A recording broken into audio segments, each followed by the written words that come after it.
Hey guys, welcome to another YouTube video and start of a new series. Another new series. So of course, until yesterday, I did debut the debut for the primetime wrap. Now this one I did say I would debut the Saturday review, and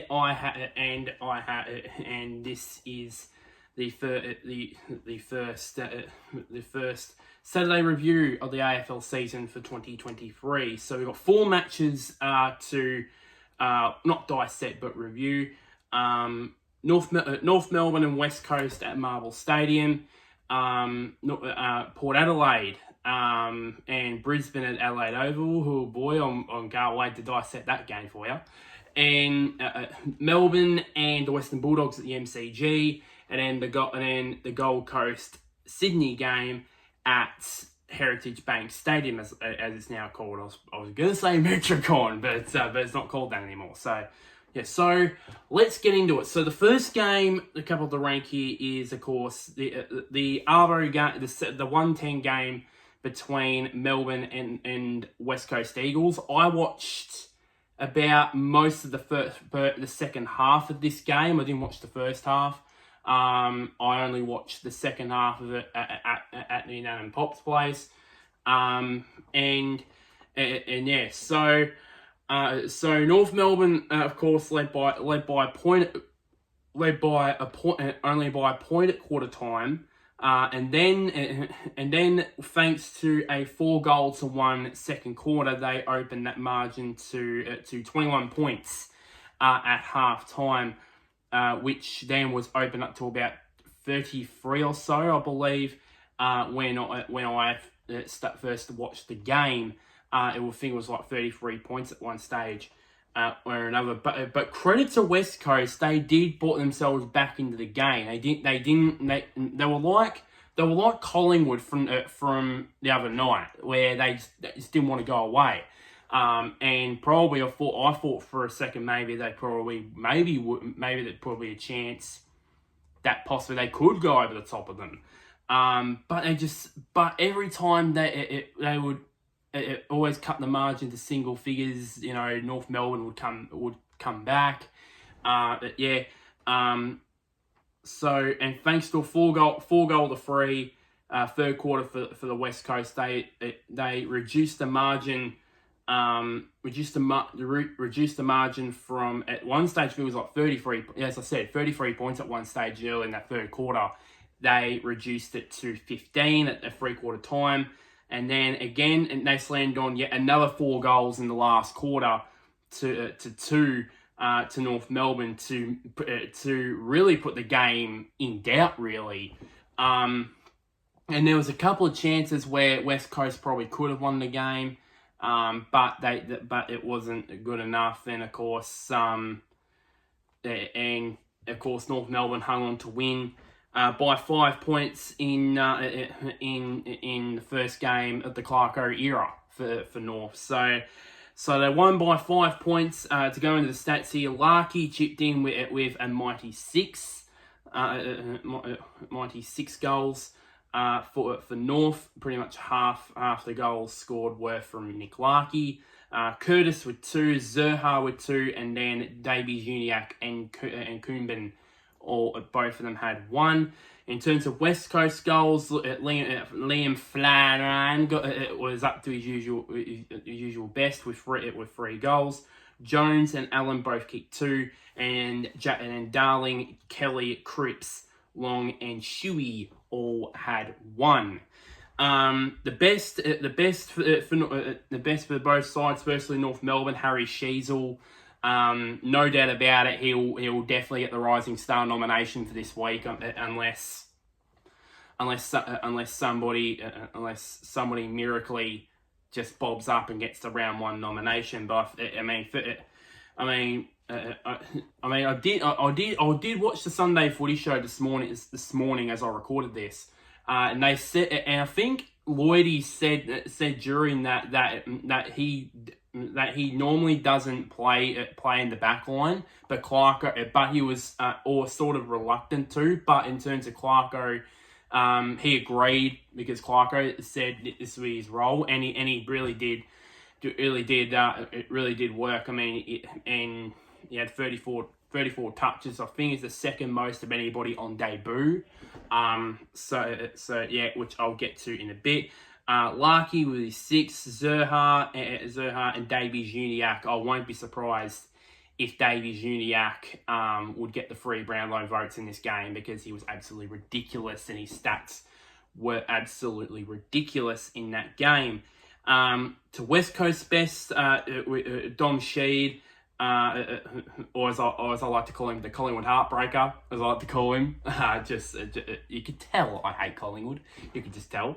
Luke Shuey, Liam Ryan, and Jeremy McGovern, as well, the 4 best for West Coast.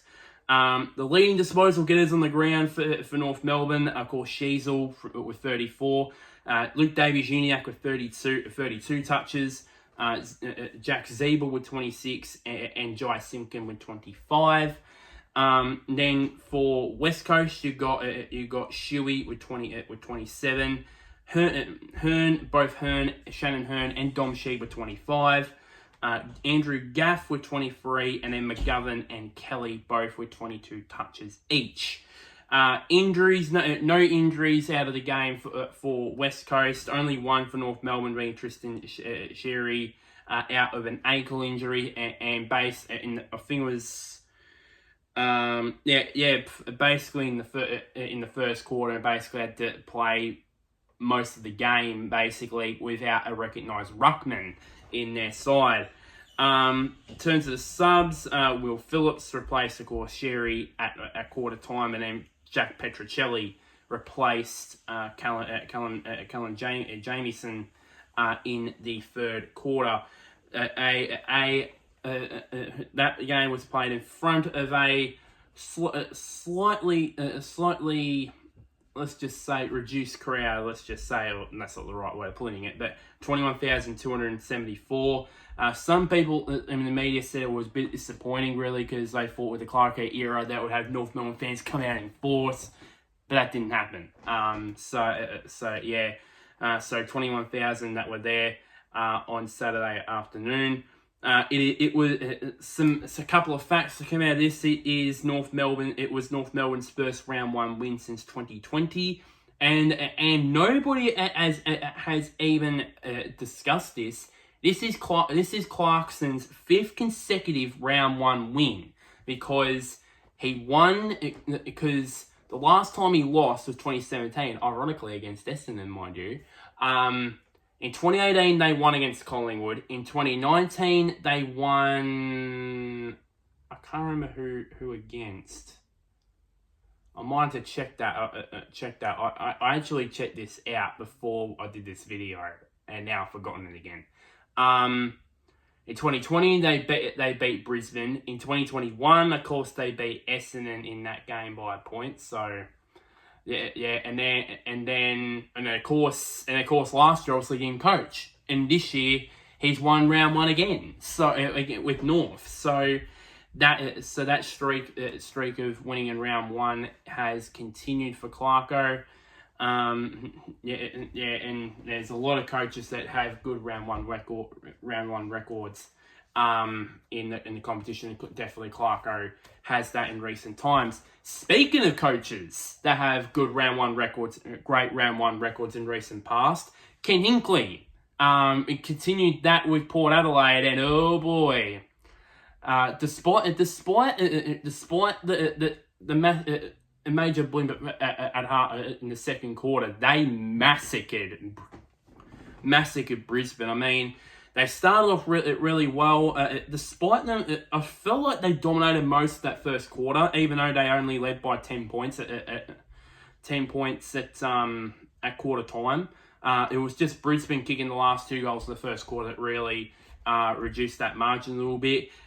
Then, it was all Brisbane after that, and the whole that second quarter. They kicked 6 goals to 2.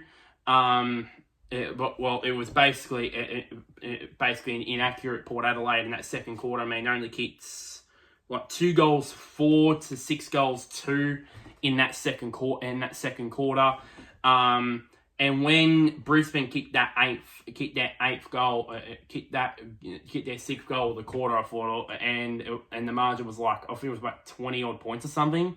I thought, this is not good here for Port Adelaide, and noticed some bit of their game that they needed fixing up, obviously, because I've got a keen eye for the game. Obviously, you don't need to bloody play the game to be smart about the game. But then afterwards, you could say pretty much it was one-way traffic, pretty much. Port Adelaide kicked the goal after the siren on the halftime siren. Then they came out and just went bang, bang, bang. Kicked 7 goals to 1 more accurately. I think it was 7 goals. 7 goals 4 to 1 goal 2 in that third quarter, which really set them up really, and then they just kept on going with it. And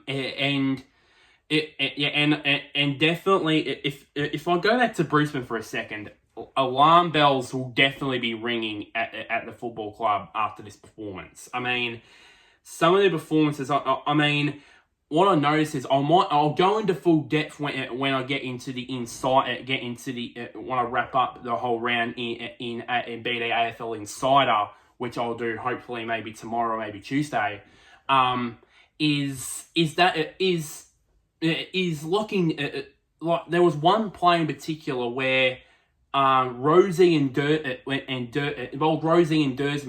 and both of them were burning off Lockie Neal, and one of the best midfielders in the game, and those two, I know that they're not young anymore, they're in their 4th year of footy.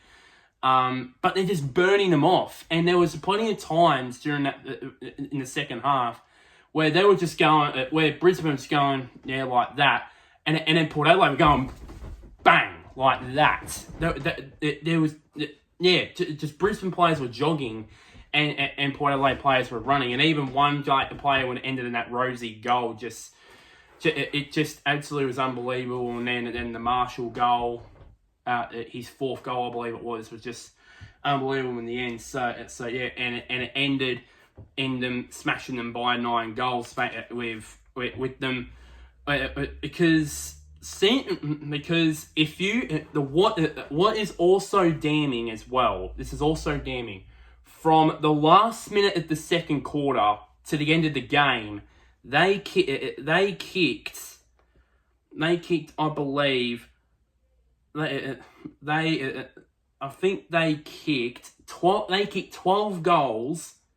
12 goals to 3 after between the last minute of the first half to the end of the game. That is just absolutely damning. For as I said, alarm bells will definitely be ringing, and when I do the footy wrap up, which is another new series I'll debut hopefully tomorrow, to review this weekend's games, and it's just alarm bells going to be ringing, most definitely for Brisbane, definitely. But moving on to the record, of course a lot of goals here for Port Adelaide, different goal scorers here. Of course, Marshall, it was the one with 4. Rioli with 3, including I think it's one of the plays of the year where he took that unbelievable mark. And then to make matters even better for him, he took the set shot and just basically played on. It did a bit of foot candy, as BT would say, and basically kicked the goal. And that is so far one of the plays of the year for me. The mark, and then the foot candy, and then to kick the goal off the back of it was just unbelievable, really, from Junior Rioli. Dixon with 3, I believe this is one of his best. That was one of his best games. Probably one of, if not his best game for a while, really. Did Charlie Dixon really feast on a really poor Brisbane backline, really. Jones with 3, Horne-Francis, and then as well with 3, and then Horne-Francis, who's definitely, I think he'll get the 3 Brownlow votes. He was great for Port Adelaide in his first game for the club. There, Georgiades, Power Pepper, Wines, and Rosie all kicked 1. For Brisbane, you got Zach Bailey with 2, and Gunston kicking his first 2 goals as a Brisbane Lion. Then McInerney, Danaher, Rich, Hipwood, Ashcroft, McKenna, and McCarthy all kicked 1. The best for Port Adelaide, Jason Horne-Francis, not surprisingly. That's not surprising. You got Rosie, Rioli, Butters, Wines, Marshall, and Ali. He was great for them. His intercept marking was outstanding in that game. The best for Brisbane, not much, but the best for Brisbane were Daniel Rich, Josh Dunkley in his first game for the club. Was pretty decent as well. Cam Rayner in his new role, playing off half back. He was one of the shining lights for them. And of course, Connor McKenna, obviously in his return game to AFL football, was good as well. The leading disposal getters on the ground, you have Ollie Wines leading the front with that with 29. Darcy Burnt-Jones with 27. Jason Horne-Francis with 25 touches. And then Burton and Zach Butters with 24. For Brisbane, you've got Daniel Rich with 26. And this is also a bit concerning as well. Both McKenna and Lockie Neal both had 20. Dunkley with 19 and Zach Bailey, believe it or not, with 16. So not much in the disposal count really for Brisbane. That's another worry, really.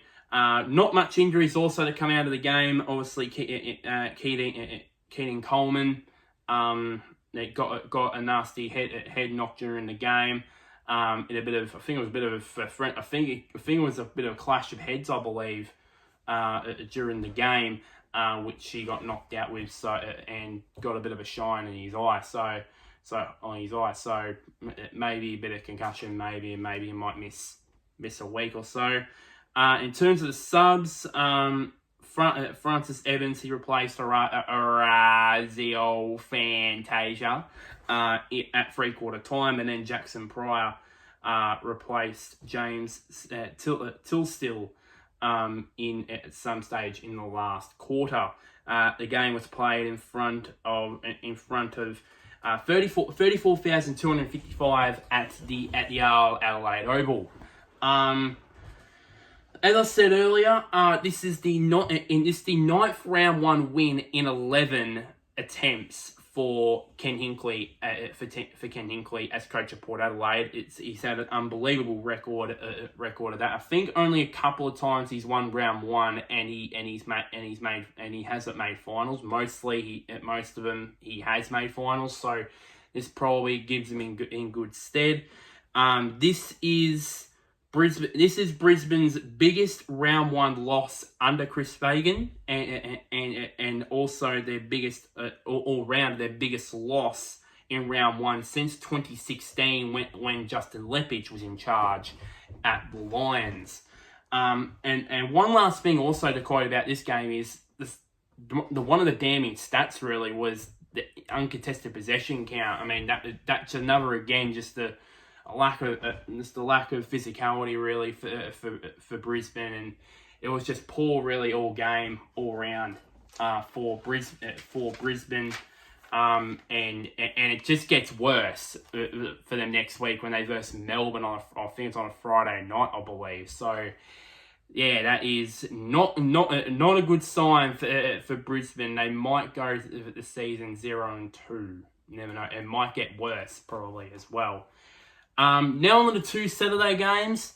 Melbourne, first of all, Melbourne and the Western Bulldogs. I watched all of this game on Channel 7. It was actually a pretty decent game, mostly from Melbourne. The Bulldogs put up a bit of a challenge in the first half, or so, but the might of Melbourne just came through in the end. I mean, in the first quarter, even though Melbourne led it pretty much at every change, they did. The Bulldogs did put up a challenge. Of course, the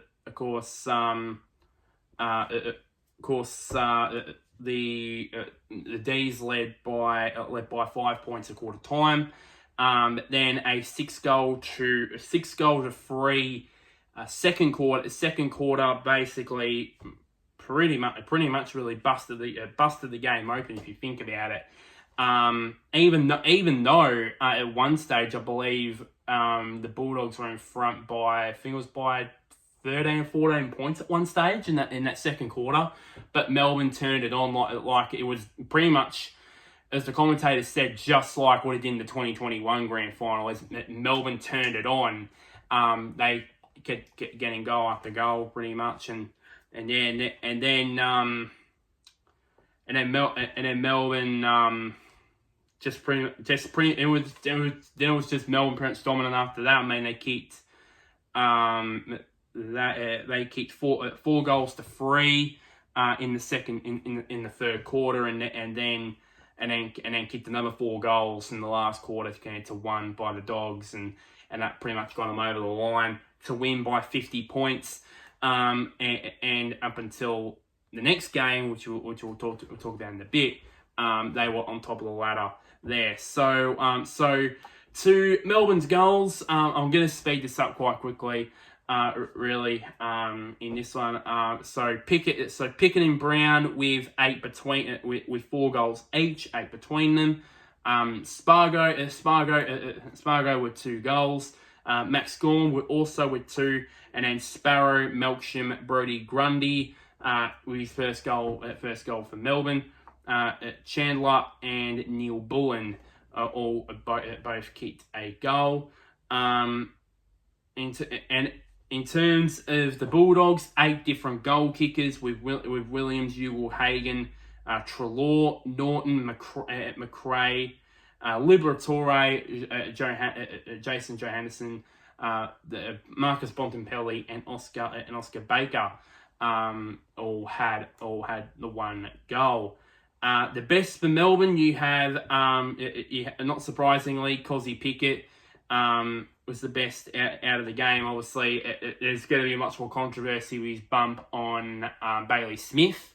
I think for me, it's talked about 1 week, maybe 2 weeks. I think if I was adjudicating that, I would give him 3 weeks, because it turns to the action itself. You need to stamp it out of the game, and because you can't really just all he's basically doing was just charged into him, and I know that Smith got back up, but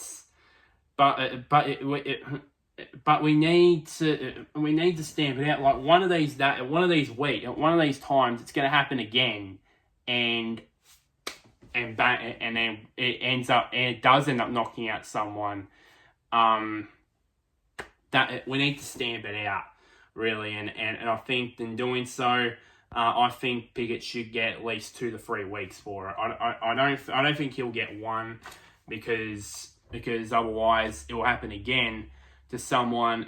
I won't be surprised if it happens again, and the exact same thing happens again, and then that guy just gets 3 weeks.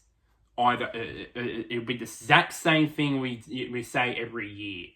Really, every year is the inconsistency of the MRO and Michael Christian. Yeah, he's got a tough job, but we need to be more consistent with that. So, I think for me, I think it's either 2 to 3 weeks for Pickett, really. But moving on, of course, the other names and the best for Melbourne, you got BBB, Big Ben Brown, Maxi Gawn, Christian Petrarca, you got Rivers and Jake Lever, which I'm surprised he's not even higher up in this best list, because he was great in the back line, really, without Stephen May, which I think he'll be back in this week, which makes it even more worse for Brisbane, to be honest. And I had another three of their players. I think Viney, Fritsch, and another. I can't remember his name. But those ones who are out. I think Fritsch, Viney, May, and someone else. Is gonna be in there for next week. So that is not worse for Brisbane after what happened on Saturday, yesterday. So Western Bulldogs case, you got Liberatore, Richards, Ed Richards, Bontempelli, Treloar, and McRae, who are their best. And the leading ball winners for Melbourne are Clayton Oliver, not surprisingly, with 33. Petrarca with 30. Rivers with 24. Brayshaw with 22. And Max Gawn, surprisingly enough, with 21. The Western Bulldogs, in terms of the Western Bulldogs, McRae with 33 touches, both Liberatore and Treloar, both with 32 touches, Caleb Daniel with 29, and then both Ed Richards and Bailey Smith both had 27 touches. One injury to come out of the game was the injury to Liam Jones. It was a bit confusing because I saw him holding his arm like that. I thought he might have done his shoulder or done his arm. But it was actually confirmed just this morning, actually, that it's actually his neck that is the issue there. So hopefully, and it's such a shame. I mean, he's missed a year of footy, obviously, with the whole vaccine thing. But his first game back. And his first game back, I think his first game back with the Bulldogs since about 2015 or something like that. Because he did stay his career with the Bulldogs, then he went to Carlton, then he retired because of the vaccine problems, and then came back this year with the Bulldogs. Hopefully nothing is wrong again. Hopefully he'll be back on the park very soon. Both substitutes, Melksham, he replaced debutant Bailey Laurie at 3/4 time. And of course, Toby McLean obviously replaced Jones at half time. The game was played in front of 48,103 at the MCG. If you guys didn't know, that game was actually a big milestone for the MCG, because it was actually the 3,000th MCG game, 3,000th AFL game at the MCG. I think it was 3,000th, VFL AFL game, I believe, held at the G. And the total crowd attendance for all three of these games, for all 3,000 of these AFL games, is astounding. The current total now is 122,906,142. That is a massive amount. That will fill pretty much 100 MCGs, pretty much, or even more than that. Maybe like 1,000 MCGs. You never know with that. So maybe even more. So Melbourne, of course, setting a massive statement that they're back after a poor second half of the season, after being unbeaten for their first 10 games in 2022, and then of course being out in straight sets in the 2022 finals, and now they've showed that's not definitely who they are, and they're gonna challenge again in 2023. Finally, lastly, is the game up at the Gold Coast between the Suns and the Sydney Swans, and it was a pretty convincing win for the Sydney Swans. It was a very disappointing first game for the Suns, if I'm going to be honest with you. honest with you guys. Obviously, obviously they gave the Swans a 5-goal head start. They did afterwards they did pretty well. Obviously, afterwards, restricted them to only 2 goals in the second quarter, but only kicking 1 themselves, and then kicking 3 goals, and then kicking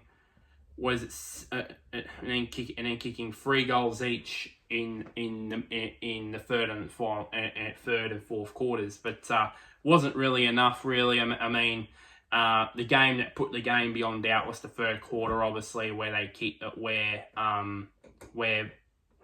it was 6 goals to 3, so that really the game over. And obviously, Sydney were in control from there and won this game by 49 points. I didn't watch this game, obviously, because it was on pay TV. But yeah, in terms of the goals, you got both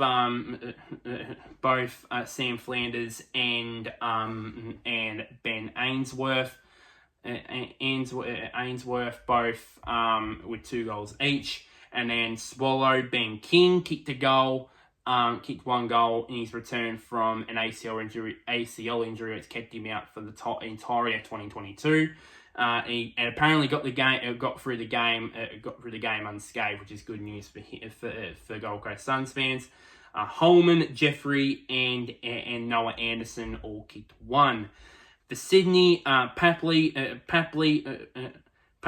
Franklin, McDonald, and Cunningham all kicked 2 goals, and then Stevens, Mills, McLean, Lloyd, Heaney, Haywood, Goulden, and Ollie Florent all kicked 1 goal.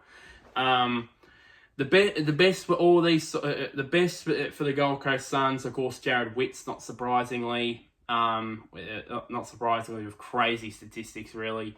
I think he had something like 50 odd hitouts, I believe. I think he had 51 hitouts for the entire game, which was outstanding, really. And he's really one of the more underrated ruckmen in the competition, really, in that front. Matt Rowell tried to get one of the few that tried to get his game, back into the game, but nobody wanted to do the same. Ben Long in his first game for the Suns, and Ben Ainsworth with a decent game as well. For the best of the Sydney Swans, Dane Rampy, Chad Warner, not surprisingly, he's just picked up where he left off in that losing grand final side last year, and he's really kicked on a bit this year. Stevens, Papley, Goulden, and Sam and Lloyd as well. The lean disposal getters for the Gold Coast Suns. Took Miller, not surprisingly, with 29. Rao with 28. Charlie Constable with 26. Witts with 25, and Darcy McPherson with 22. For Sydney, Chad Warner with 30, Lloyd with 28, Stevens with 27, and then both Parker and Rampy with 25.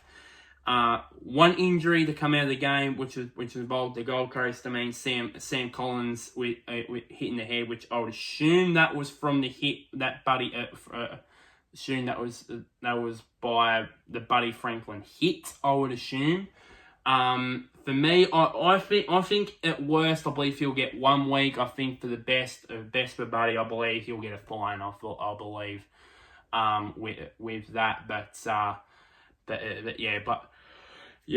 all I can say about it is I believe. Excuse me. He'll either get a fine or you'll get just 1 week.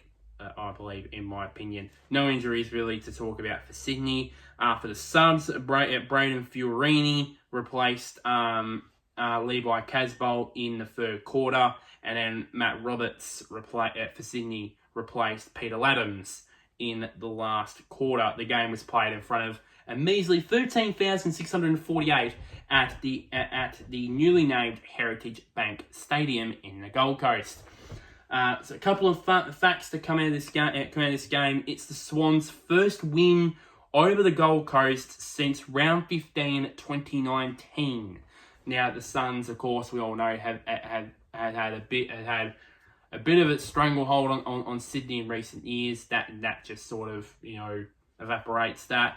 And the round one record for the Suns, if you discount 2011, obviously because they didn't play in round one, their record now is 5 wins and 7 losses. It's a bit of a mediocre record, really. And if you think about the round one record under Stuart Dew, then that's even worse. So yeah, and that's why I'm gonna say it was a pretty disappointing performance from a team that I did tip to make finals, even boldly tipped to win a final, and they lost in round one by 8 goals. So my predictions are just going to absolute shit right now. I mean, just unbelievable, really. So not a good start, but. Not a good start, obviously. Obviously with all predictions. I mean, I predicted Geelong to win the flag and they lost round one. I predicted Collingwood to set to fall for my team to fall down the ladder. They won round one. My predictions I just can't take a trick in terms of my predictions right now, to say the least.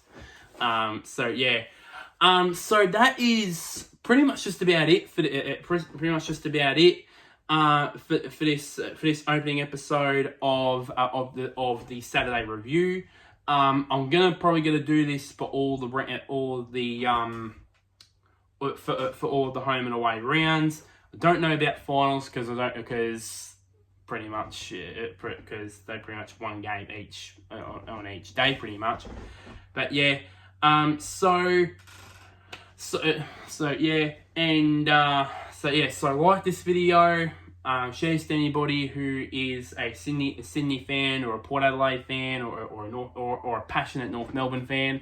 Comment down below. What were your thoughts on these games? Did you watch any of these games? What were your thoughts on this week's matches so far? I'd love to hear your opinions down in the comments. And one last thing, somewhere down there, click on the big red button which is labelled subscribe. But until next time, guys, I'll see you guys later, and wherever you may be, may the sun or the moon shine on your team for the rest of this week.